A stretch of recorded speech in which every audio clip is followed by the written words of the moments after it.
ประโยชน์มาให้เรา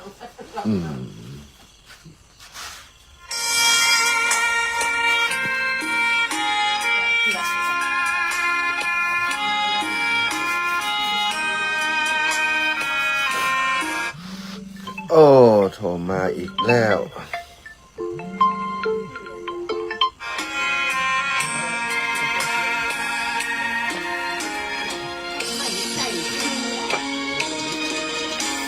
เริ่มโทรหาน้องลำโทรเขาไม่ได้โทรเนี่ยทุกเสียงผมออกจ้ะ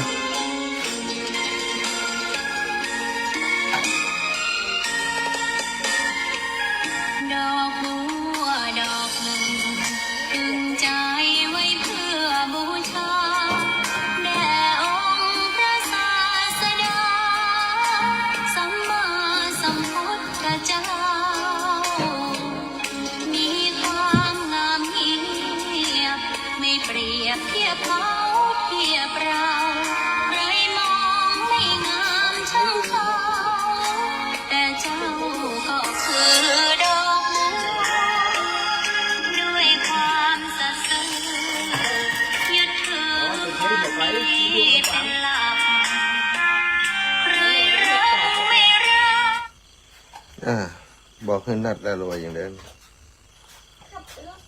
ไปหรือยัง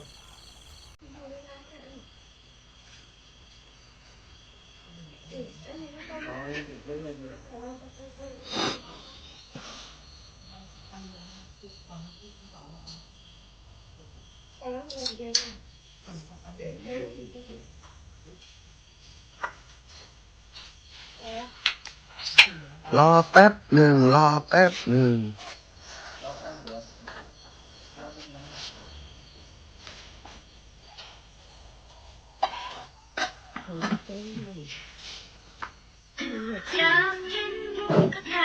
เอาหน้ำผูกเอาไว้เล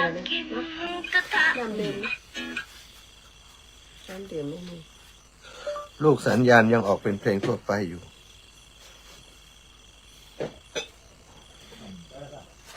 ไปหรือยังมาแล้วล่ะ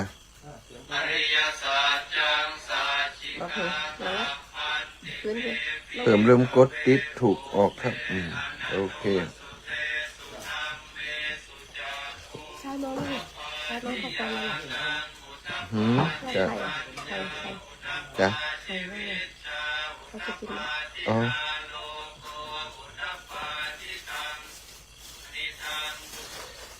สาธาญาติโยมนะรอแป๊บนึง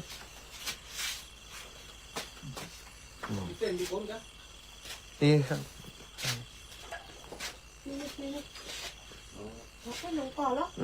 ขออนุญาตแป๊บหนึ่งนะสาธาญาติ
ความดีเป็นหลักใครรักไม่รักก็ไม่จงปรักมองเมื่อโผล่พ้นน้ำก็เห็นความงามในตัวไม่ยึดติดในขาดเหลืออย่างเซเว่นก็มีนะ ขอเป็นดอกบัวดอกเดียวใครไม่มองว่าบัวงามเด่นแต่บัวก็เป็นดอกบัวทุกวันอย่างนี้ไม่อยากเด่นดังแต่มุ่งหวังในทางเด่นดีเกิดมาเพื่อสร้างบารมีถวายชีพนี้บูชาดอกบัวดอกน้อยเฝ้าคอยคนที่ใจบุญมาโอบเอื้อเกื้อกูลรู้ค่าของบุญเก็บบัวขึ้นมาเพื่อสร้างความดีและสร้างบารมีดังว่าใช้ดอกบัวนี้บูชาพระสัมมาสัมพุทธ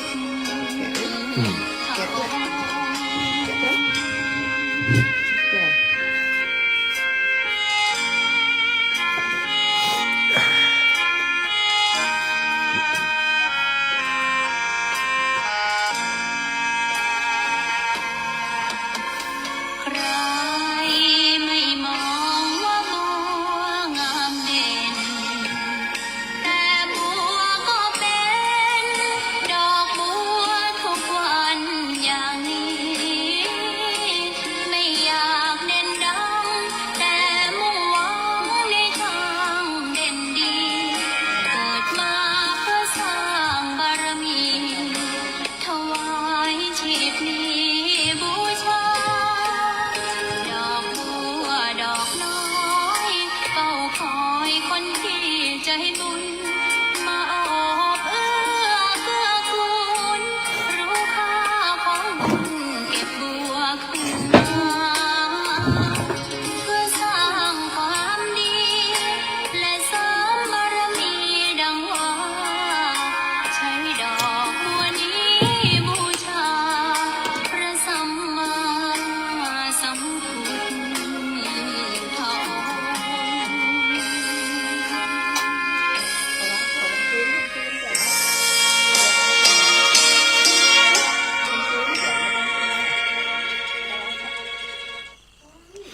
ขอ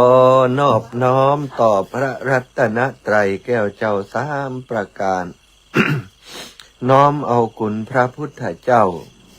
คุณพระธรรมเจ้า คุณพระสังฆเจ้า คุณพระอรหันตเจ้าอริยสงฆ์เจ้าจุตนจุองค์ได้เมตตาแผ่ปารมี มาปกเก่าเกศาปกห่มรักษาครูบาอาจารย์พระมหาเถระ พระเถรานุเถระเพื่อนสหธรรมิกสหพรหมจารีทุกรูปทุกองค์ปกห่มรักษาศรัทธาสาธุชนคนดีโยมพ่อโยมแม่โยมพี่โยมน้องตั้งหลายติดตามรับฟังรายการสารธรรมยามค่ำ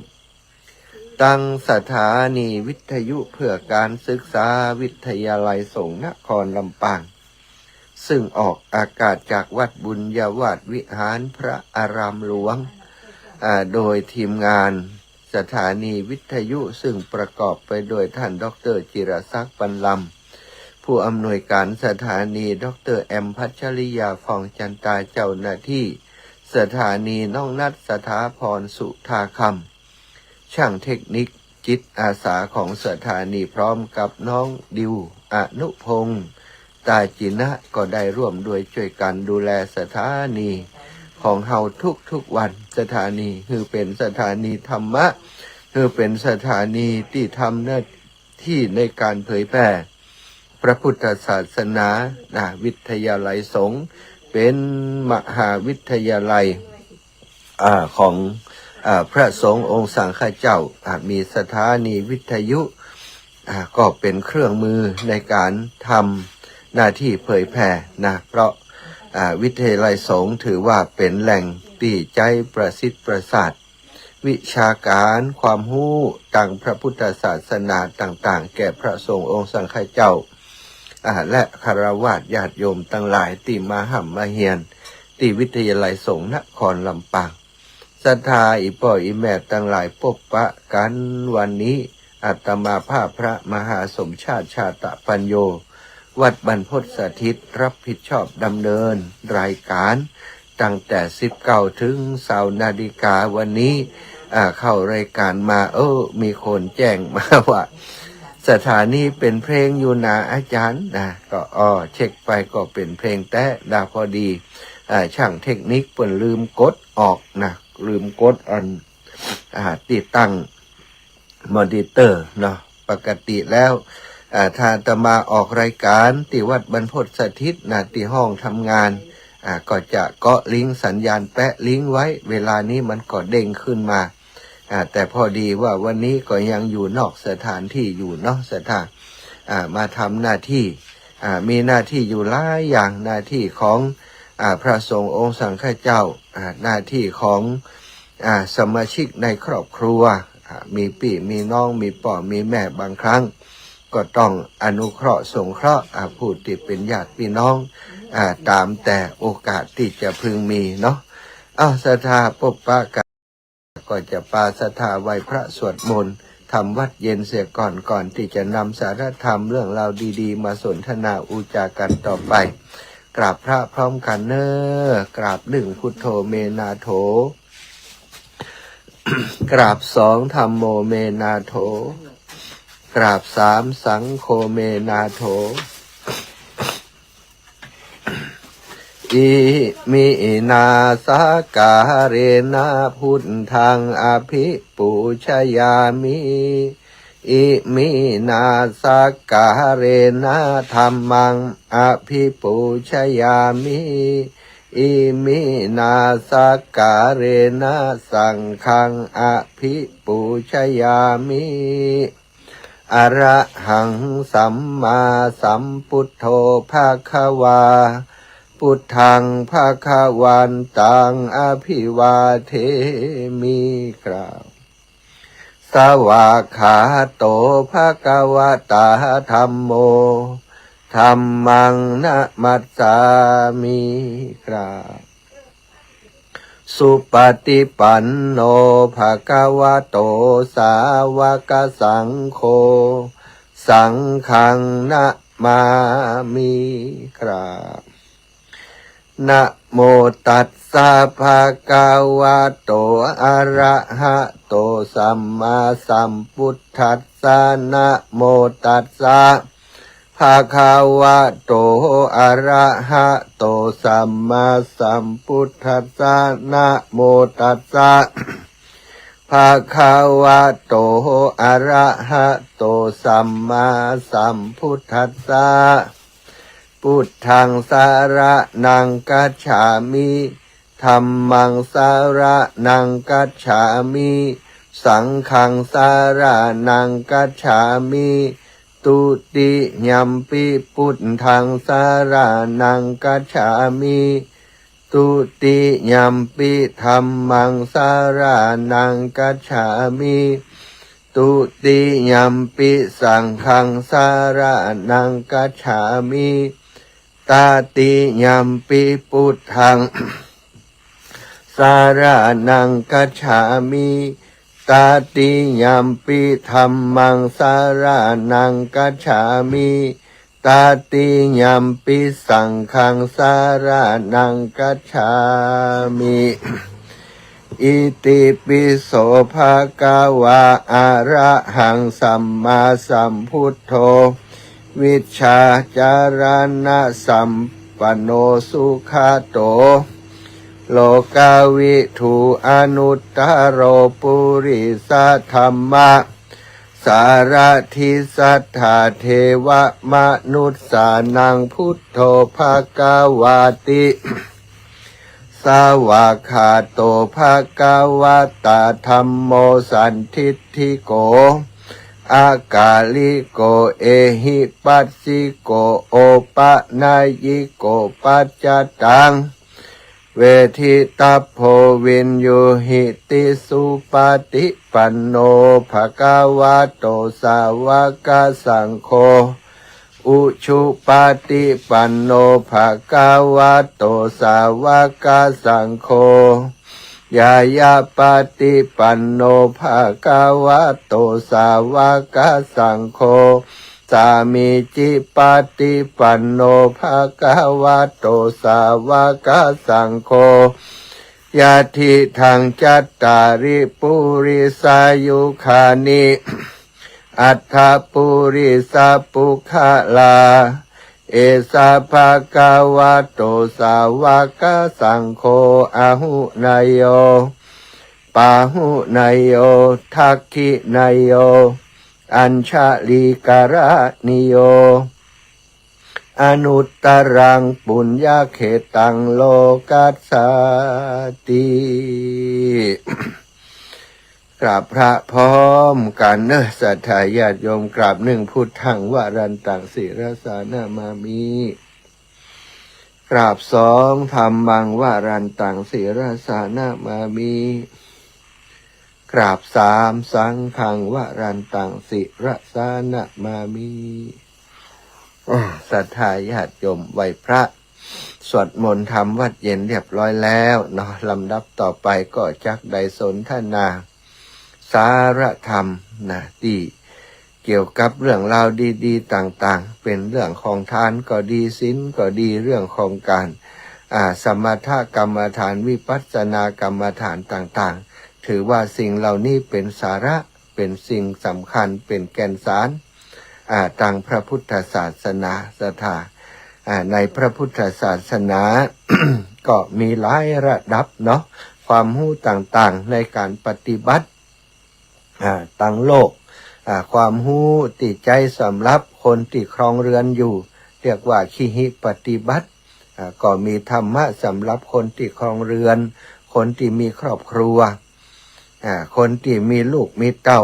ก็อยู่เฮาก็อยู่ในฐานะของพ่อของแม่ถ้าหากเฮามีพ่อมีแม่เฮาก็เป็นฐานะของลูกทุกคนเกิดมาบนโลกใบนี้เฮาได้สวมหมวกหลายๆใบสะดาบางครั้งก็ทำหน้าที่เป็นพ่อคนบางครั้งก็ทำหน้าที่เป็นลูกคนบางครั้งก็ทำหน้าที่เป็นพี่อ้ายของคนบางครั้งก็ทำหน้าที่เป็นน้องของผู้เป็นพี่บางครั้งบางทีก็นี่บางลูกบางพระสงฆ์องค์สังฆเจ้ามาบวชเป็นฆราวาสญาติโยมมีความเลื่อมใสในพระพุทธศาสนานำธรรมคำสอนของพระ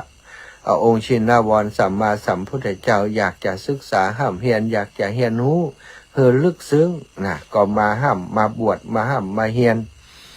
บางคนก็อาจจะเจ็บเป็นเย็นอุ่นเปิ่นตักเปิ่นตวยว่าถ้าไปบวชแล้วอาจจะได้หมดเคราะห์กรรมหมดเคราะห์หมดโศกหมดโรคหมดภัยก็มาบวชก็มีสถานบางคนก็จันผิงแล้วอยู่ตั้งเป็นฆราวาสญาติโยมมันจะไปไหนก็บ่ม่วนอกม่วนใจแล้วใจมันอยากบวชก็เข้ามาบวชก็มีบางครั้งบางทีก็ลูกเด็กเล็กแดงอยากจะห้ามใจเฮียนอยากจะมีความรู้แต่ว่าพ่อแม่บ่มีสตางค์ส่งก็อาศัยมาบวชในพระพุทธศาสนาบวชเป็นพระสงฆ์องค์สามเณรเจ้าได้มาห้ามมาเฮียนปัจจุบันนี้ก็มีหลักสูตรการเฮียนของลูกหลานพระภิกษุสงฆ์องค์สามเณรเจ้าตั้งแต่ชั้นประถมปีที่1ถึงปีที่6ม.1 ถึงม.3 สถาญาติโยมแล้วก็ระดับมหาวิทยาลัยไผ่สมองดีน้อยมีความตั้งใจดีน้อยก็จบปริญญาตรีปริญญาโทปริญญาเอกได้นำความรู้ที่ได้ห้ามเฮียนนั้นมาทำการสอนศรัทธาญาติโยมมาบอกมากล่าวมาแสดงธรรมบางพ่องบางคนก็อาจจะบ่ได้ไปเฮียนติระดับปริญญาแต่ว่าเฮียนต่างปริยัติธรรมเฮียนนักธรรมเพิ่นก็มีการเฮียนนักธรรมสถานักธรรมตรีนักธรรมโทนักธรรมเอกสุดท้ายของนักธรรมก็คือนักธรรมเอกจบแล้วจากนั้นก็ต้องไปค้นคว้าโดยตัวเองจบหลักสูตรบ่ได้จบหลักสูตรเบื้องต้นไม่ใช่ว่าทำเอกแล้วก็จบหมดแล้ว จบหลักสูตรเบื้องต้นถ้าปรารถนา ที่จะทำต่อปฏิบัติต่อก็ศึกษาในพระไตรปิฎกต่างๆซึ่งก็มีอยู่คำสั่งสอนในพระพุทธศาสนาในพระไตรปิฎกก็มีเนาะอันนี้ไผ่นะบัตต้าแต่เนออีแม่ขออนุญาตเป็นไผ่บะฮู้โทรเข้ามาเวลานี้เนอยังตาเตือนนะ บะฮับถ้าฮับจะฮู้ว่าเป็นไผ่เนาะเดี๋ยวปกติแล้วเคยแจ้งบอกไปว่าคณะที่อาตมาอู้อยู่ขอสุมาจะไปโทรมาถ้าโทรมามันลืมเนื้อหาที่จะอู้สถานการณ์หาม่วนอยู่นี่โทรมาเห็นแล้วคันรายการไปมันลืมแล้วคนฟังทางบ้านเขาก็รำคาญท้อมนะเหมือนกับเขาฟังอยู่ดีๆเนี่ยโอ้เขาได้เข้าเข็มมีคนโทรมากวนเขาก็รำคาญเนาะโยมแม่โยมปอดทั้งหลายก็จะรำคาญขอให้อยู่ในกฎอยู่ในระเบียบอยู่ในกติกาเนอะจะไปลึกเขานี่ก็อยากจะฮับทุกสายที่โทรมาแต่ว่าต้องโทรเป็นเวลาโทรตอนที่อาตมาบอกว่าเปิดฮับสายเนอะอู้จากันก็เปิดฮับสายตอนนั้นไม่ใช่ว่าอู้อยู่ดีๆก็โทรมาเนาะทำให้คนหลายๆคนเปิ่นงุดงิดตัวนะเสียอารมณ์ตัวอาตมาไม่ได้งุดงิดหรอกแต่ว่าคนที่เปิ่นฟังอยู่ตั้งบ้านบางเตื่อบางทีเปิ่นก็จมให้ฟังเนาะขอกันหลายครั้งแล้วนะเนาะถ้าวันหลังนี้ไผ่โทรมาอย่างอีจะพอจื่อไว้นะอย่าไปปะมันได้จะไม่แช่แท็บเขา อู้ถึงพระภิกษุสงฆ์องค์สามเณรถ้าบวชเข้ามาแล้วก็ต้องมีการห้ำการเฮียนซะนะอย่างน้อยก็เฮียนนักธรรมตรีคือได้หูข้อธรรมของพระพุทธเจ้าเป็นหมวดเป็นหมู่ตั้งแต่หมวดที่หนึ่งไปหมวดที่หนึ่งที่สองเพิ่นก็แยกเป็นหมวดนะทุติยะตติยะเพิ่นก็จะไปพอเป็นหมวดไปเขาก็เฮียนกันสถานักธรรมตรีนี้เพิ่นจะเฮียนนวโกวาทนี้มีธรรมนะแล้วก็มีวินัยวินัยสงฆ์227ข้อนี่ไผ่เฮียนนักธรรมตรีก็อยู่ในหั่นน่ะเนาะนักธรรมนี่ก็มีนักธรรมนี่ก็มีข้อธรรมอยู่หั่นหมดเลยสถานนักธรรมตรีนี่ถือว่ามีรายละเอียดเป็นหัวข้อธรรมเยอะมากนะเขาเฮียนเขาก็ต้องจดจำแม้กระทั่งศาสนพิธีต่างๆพิธีกรรมพิธีการทางศาสนากร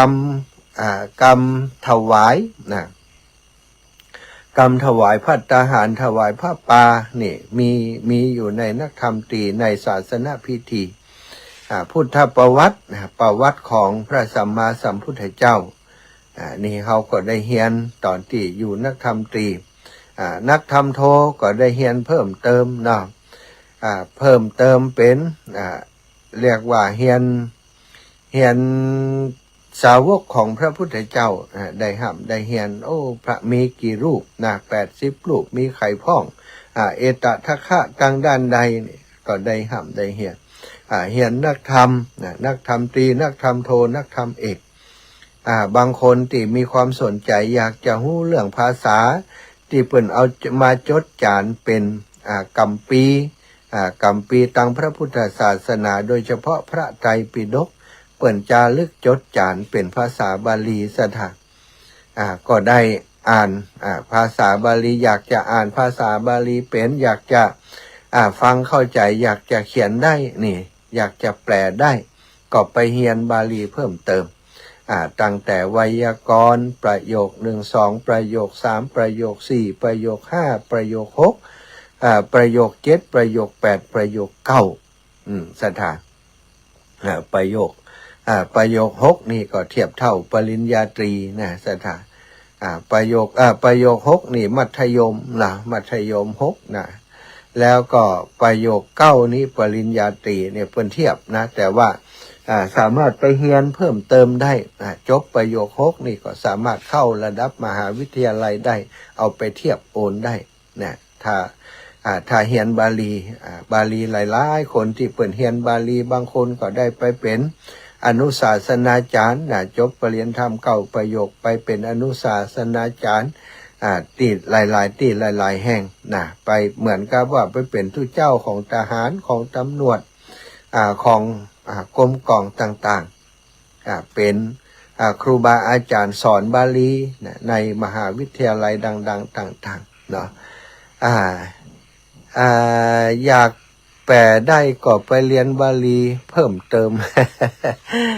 ใจเนาะก็ไปเรียนบาลีเพิ่มเติมเนี่ยสถา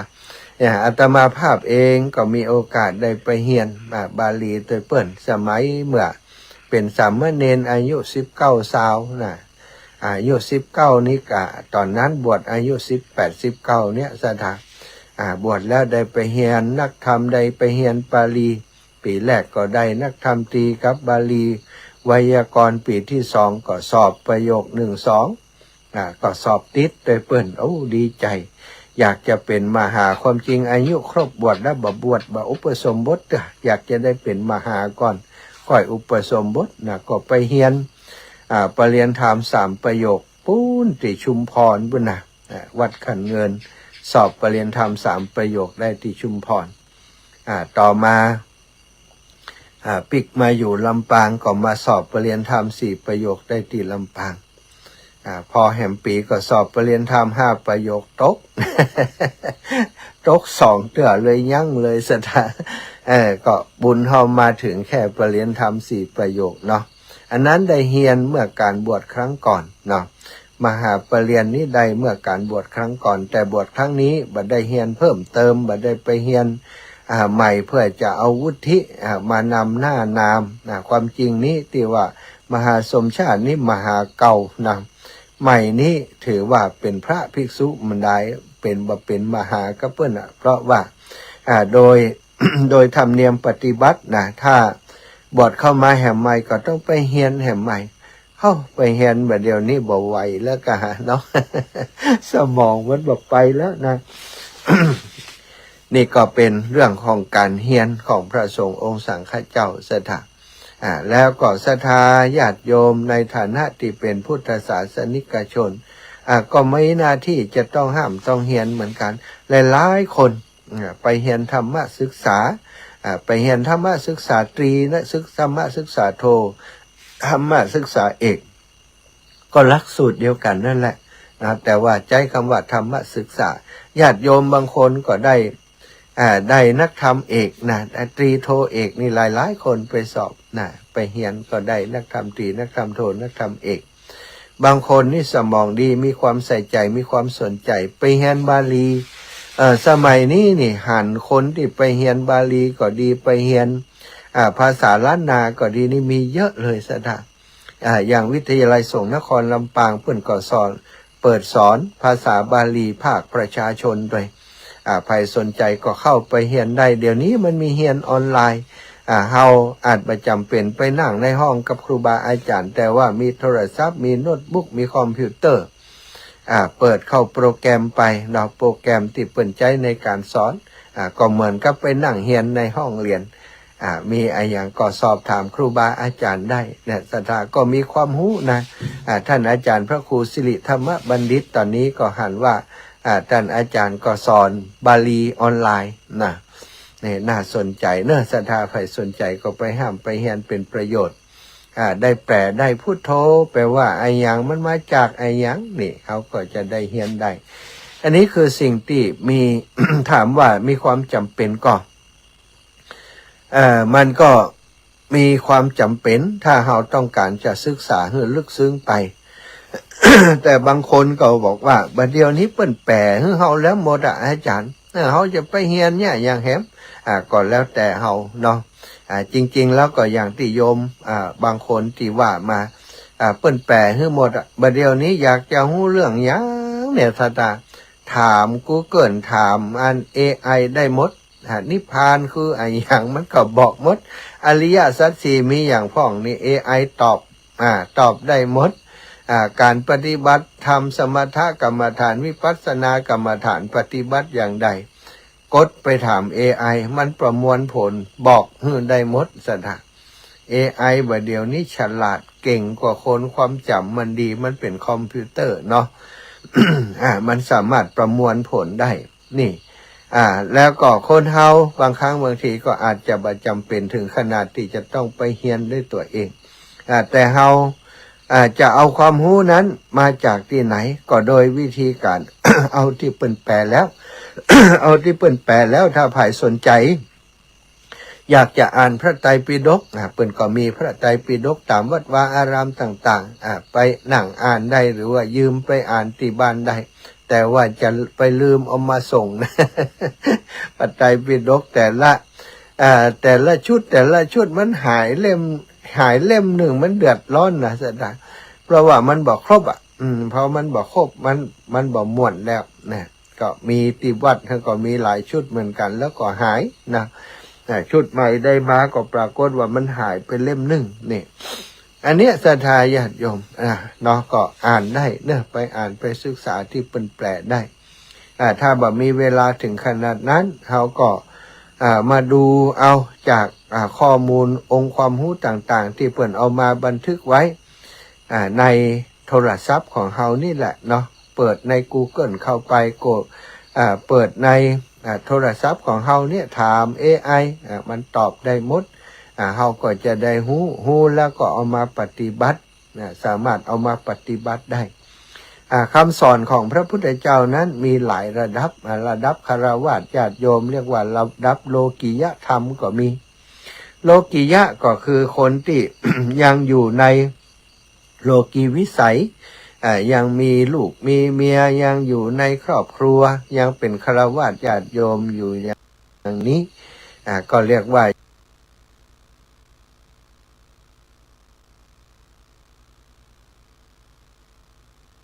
ใส่ของเองไปต่างๆเหล่านี้ซึ่งก็มีธรรมะในการกำกับในการปฏิบัติหากเขาเป็นชาวพุทธ ก็ต้องปฏิบัติตามคำสอนหน้าที่ของพ่อมีอย่างพ่องมีลูกแล้วต้องสอนลูกให้ตั้งอยู่ในความเป็นคนดีปกป้องคุ้มครองลูกคือการศึกษาแก่ลูกมอบสมบัติในเวลาอันควรอย่างนี้เป็นต้นคนเป็นลูกก็ต้องกตัญญูต่อพ่อเปิ้นเลี้ยงเฮามาเฮาเลี้ยงท่านตอบทำกิจการงานให้เปิ้นเมื่อเปิ้นจากไปทำทักษิณัยะส่งไปให้เปิ้นทำบุญอุทิศไปให้เปิ้นอันนี้คือโลกิยะนะเรื่องของคฤหัสถ์ญาติโยมสอนเรื่องศีลสมาธิปัญญาเหมือนกันคฤหัสถ์ญาติโยมบางคนก็ปฏิบัติเคร่งครัดกว่าพระสงฆ์องค์สังฆเจ้าก็มีเยอะสถานเพราะว่าเปิ้นบ่ได้ห้ามว่าเป็นคฤหัสถ์ห้ามปฏิบัติธรรมยิ่งเป็นคฤหัสถ์บางทีนี่เรื่องราวที่จะเป็นความทุกข์เข้ามาสู่ตัวเฮาก็มีเยอะกว่าพระสงฆ์องค์สังฆเจ้ามีสปะปันเรื่องถ้าเฮาบ่มีธรรมะกำกับบ่มีศีลกำกับในความประพฤติทางกายวาจาใจของเฮาเมื่อมีอย่างมากระทบอารมณ์ต่างๆมากระทบก็อาจจะสร้างปัญหาให้กับเฮาได้ฉะนั้นจึงมีศีลคฤหัสถ์นี้จะมีศีล5กำกับในเรื่องความประพฤติเบื้องต้นกำกับบ่ให้ไปทำลายคนอื่นเรียกว่าศีลข้อที่1ห้ามฆ่าสัตว์ห้ามลักทรัพย์ห้ามประพฤติผิดในของรักของชอบใจของคนอื่นบ่พูดโจดปดมดเท็จบ่ดื่มสุราเมลัยอันนี้ป้องกันความทุกข์ที่จะเกิดขึ้นกับเฮาโดยเฉพาะคนเป็นคฤหัสถ์ถ้าเฮามั่นคงอยู่ในศีลนี้สิ่งที่จะเป็นความทุกข์ปัญหาอุปสรรคต่างๆก็จะบังเกิดขึ้นกับเฮาซะได้แล้วก็จะนำไปสู่การที่มีความสุขแล้วก็จะนำไปสู่การปฏิบัติที่สูงขึ้นไปยิ่งขึ้นไปหลายคนก็อาศัยเวลาสบายแล้วตอนนี้ลูกเต้าได้ทำการทำงานแล้วมีโอกาสไปบวชพราหมณ์ไปปฏิบัติตามวัดวาอารามต่างๆอุทิศตนอุทิศตัวในการพึกปฏิบัติสนใจนักเข้ามาอยู่วัดแล้วสบายสงบมีปัญหาอย่าง ก็บวชก็มี หลายๆคนนะสถาได้อาศัยการเฮียนหูก่อนเฮียนหูพอเฮียนหูแล้วเอามาปฏิบัติได้มีประสบการณ์เกิดขึ้นกับตัวเองว่าปฏิบัติแล้วมันสงบ มันเยือกเย็นมันสบายใจนะก็เอาเข้าไปอาศัยร่มกาสาวพัสเป็นพระสงฆ์องค์สังฆเจ้าแล้วก็นำเอาคำสอนที่ตัวเองได้ห้ามได้เฮียนมาได้ถือปฏิบัติมาที่ได้มรรคผลอย่างเกิดขึ้นแล้วเอามาบอกมากล่าวกับศรัทธาญาติโยมอันนี้ก็คือหน้าที่ของพระสงฆ์องค์สังฆเจ้าเนาะแล้วหน้าที่ของศรัทธาญาติโยมก็คือมั่นคงอยู่ในศีลทานในศีลทานภาวนาไม่ใช่ว่าโอ้เรื่องของศีลเป็นเรื่องของทุเจ้าเรื่องของทานเป็นเรื่องของคนมีตังค์ ถ้าเขาปัดไปว่าเป็นเรื่องของคนอื่นประโยชน์ก็จะบังเกิดขึ้นกับเขาการปฏิบัติธรรมการศึกษาเล่าเรียนทุกอย่างศรัทธาญาติโยมจะต้องหีบต้องหีบทำจะไปพลัดวันประกันพรุ่งว่าโอ้วันผูกก่อนวันฮือก่อนจะเข้าวัดวันผูกก่อนก่อยฮือตานวันผูกก่อนก่อยหักษาศีล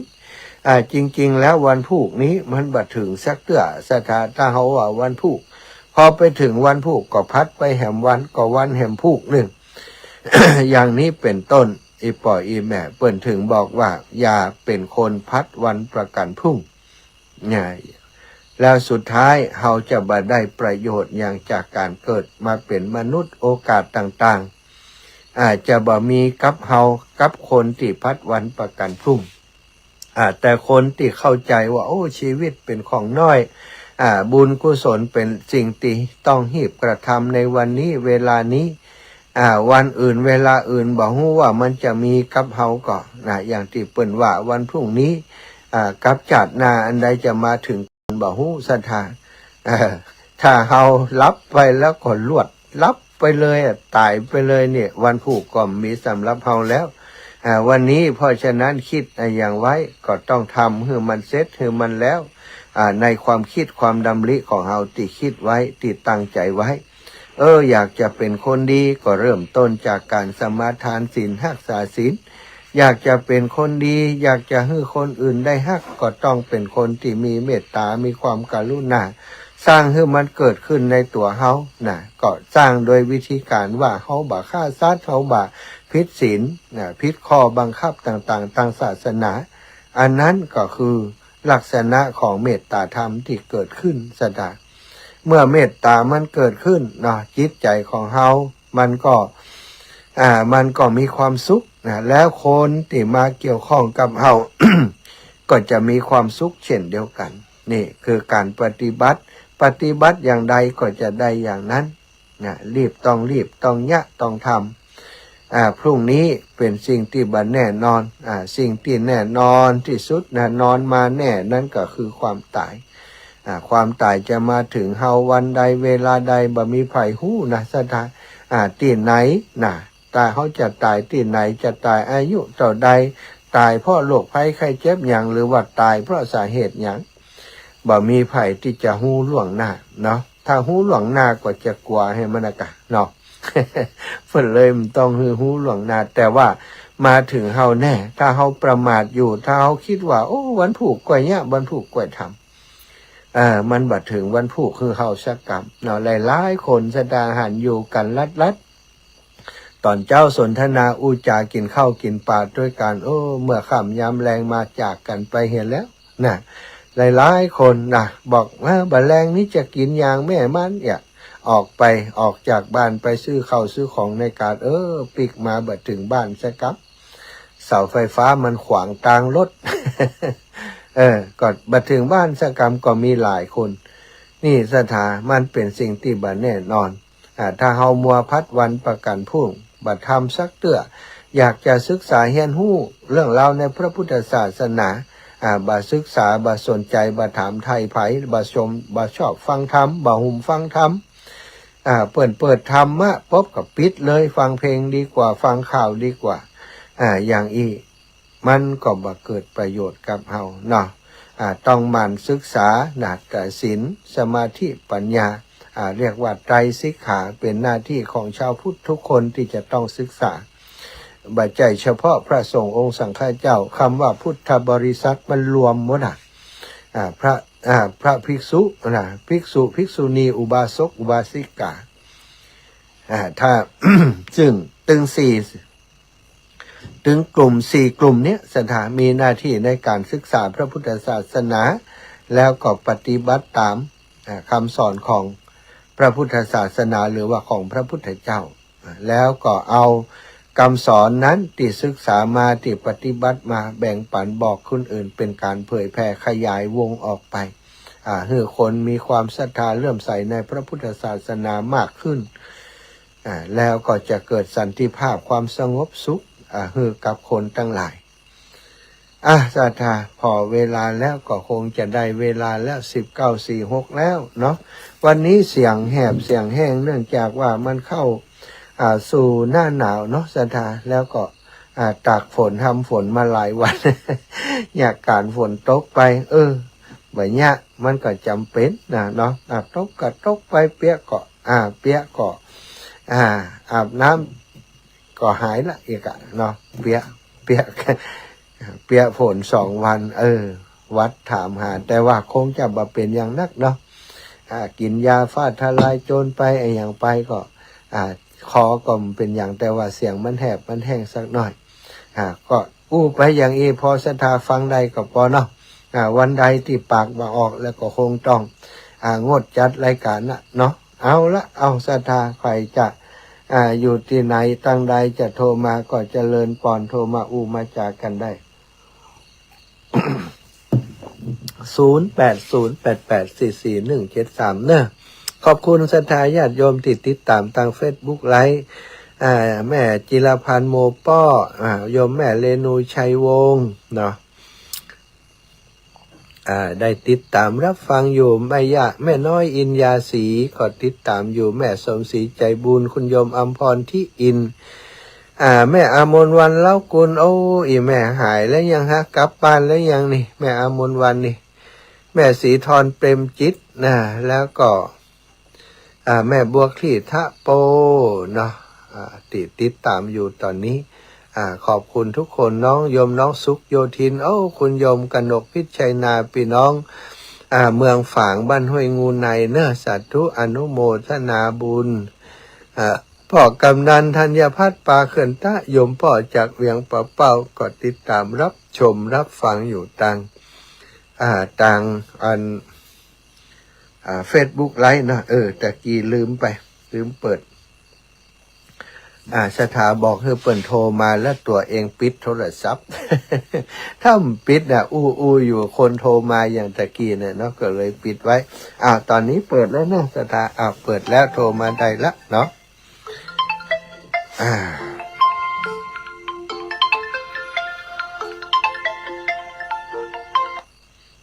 ยายพรอยู่เชียงใหม่มาก่อนเปิ่นเจริญพร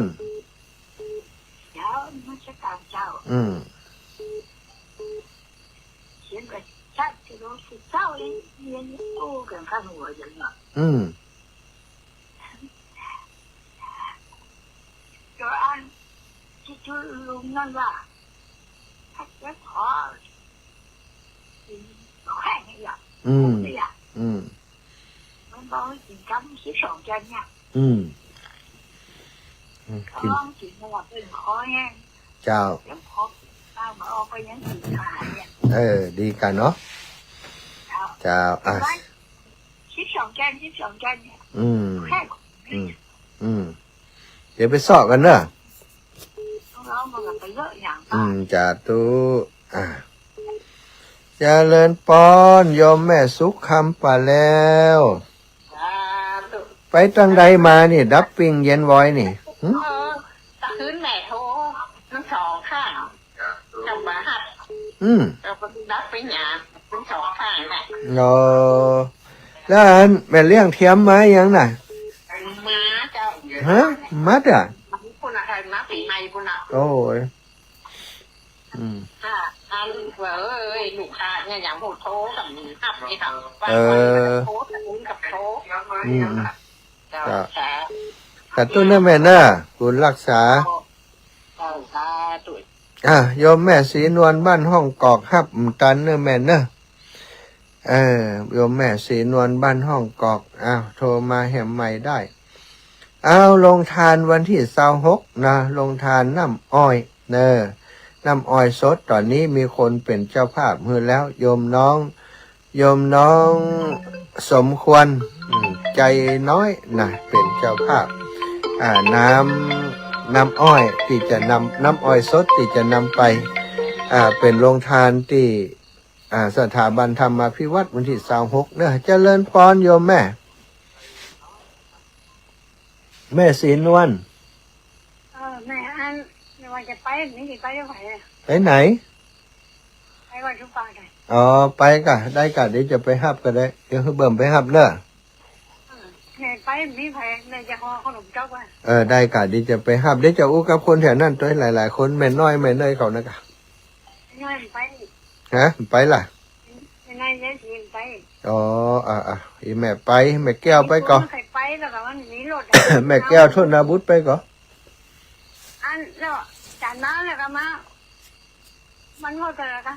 อ๋อยังไม่ไปเด้อแม่เนี่ยกันแล้วแต่มันผูกแหมเกินตอนกันแล้วแม่ อ๋อแม่อันเอาน้ำเปล่านี่เลยว่าไอ้จานแม่ที่นี่อยู่ไหน ยังไม่ไปแต่วันผูกก็จะเนี่ยให้มันแล้วสัก10 โมงนี่ก็จะออกเดินทางนี่เนี่ยจะไปงานศพเตียนคนหายเนี่ยเพิ่นจะเผาเตียนหม่อนกระทิ้งใช่ไหม อ๋อ มาเจ้าของแม่เนี่ย เจ้าแม่ท่าตันก็จะแหวนเนาะเจ้า จะได้แม่เขาไปหันกำนาที่ไปวัดคุณนะ เจ้าจ้า อันนี้ใครบอกเพิ่มเบอร์มาหับเลยเนี่ย เจ้าแม่ได้เลยจ้าสาธุนะแม่นะ เจ้า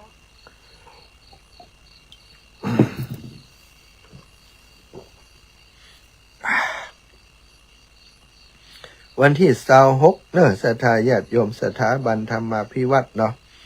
ก็ครบรอบ1 ปีของการก่อตั้งมูลนิธิธีระปัญโยเจริญปอนแม่ มีงานอะไรอย่าง เปิ้นมีงานครบรอบ1 ปี แล้วก็ครบรอบ14 ปีการตั้งสถาบันอีกแล้วก็เปิ้นจะถวายพระป่าสร้างงานปรับปรุงห้องครัวเป็นนั่นกุฏิสงฆ์ก่อนอีกบอกก่อนย้อนเขาก่อน เจ้า ไปนะนี่ก็เอาน้ำอ้อยไปอันจ่วยเปิ้น100น้ำอ้อยสด นี่ก็ตัวมีรถตู้นี่เนาะ น่าก็ได้ข่าวว่าให้ก็ไอ้เนี่ยไอ้ติ้วไอ้คิ้วก็เขตจะให้ยายซื้ออีหรือวะ ซื้อยัง ซื้อรถตู้อยู่อะไปไหนจะได้สบายอ่ะ เดี๋ยวซื้อรถเคียงท่านแสนปลายกันนั่นเดี๋ยวมาส่งมันผูกมันเฮือเนี่ย โอ้ดีแล้วสาธุนะแม่ห้ามสายอื่นก่อนเนอะจ้ะเจริญปอนไม่อยากแก้วไปก่อนสถาบันไปแอลก็ หับป่ะ ฮับกะฮับได้กากว่าอีน้องดานะกะ หัวได้แล้วแกได้ผู้ลูกเลยก็ว่าได้แม่ หัวดาถึง2 คนเลยกะได้ไม่สองแล้ว ถ้าอีแหม่มสบายทุกปีพอคนเดียวเหนื่อยยุ่งเลยน่ะ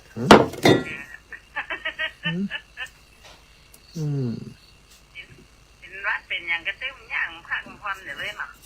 าะ สู้ไปจังมันเคยเป็นก็เป็นไปเนาะ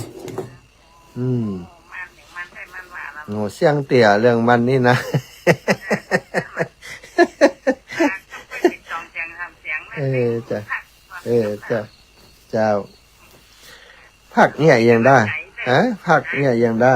ถ้าผักไผจะจัดรายการเพื่อวันนี้คนยึดจะกันเลยให้คนอื่นเล่นก็ได้นะการหลงก็ได้ปีเก๋ก็ได้แต่ว่าก็จะคือเปิ่นจัดคือโอ้ผมไปเตะมาตะกี้เสียงหมดเลยอาจารย์นี่ลูกคืนก็3 ชั่วโมงก่อนนะวันนี้ยังแขวนชั่วโมงเดียวได้พักแล้วว่าในกับ3 ชั่วโมง4 ชั่วโมงแล้วโอ้เสียงก็เป็น2-3 เสียงอ่ะมันชั่วโมงมันแปลงด้วยชั่วโมง500จำเป็นอะ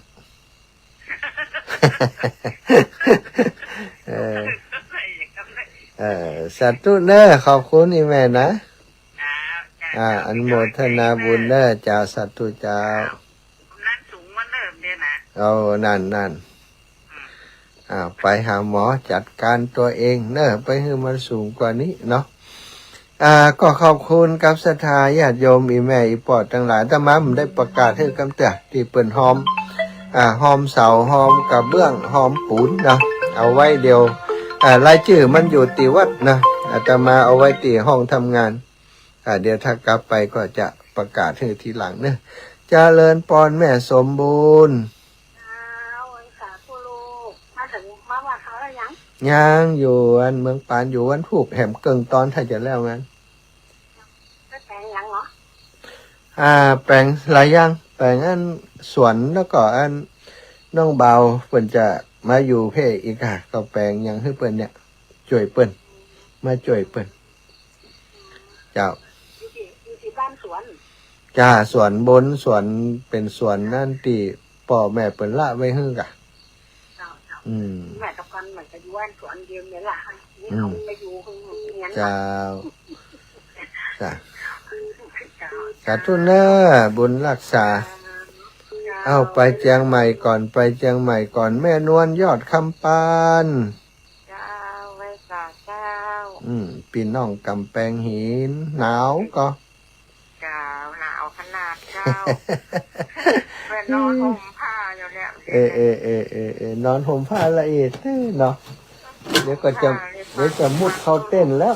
เดี๋ยวกลางเต้นแล้วก็จะมุดเข้าอยู่ในเต้นพุ่นละเอาตัวโลกโอ้เป็นวัดใหญ่อะยังหายเลยเจ้าเอ็มแม่ยากการนักโลกแต่พอเป็นวัดอะมานั่นช่วง3 วันที่ผ่านมาฝนมันตกแล้วแม่เนาะ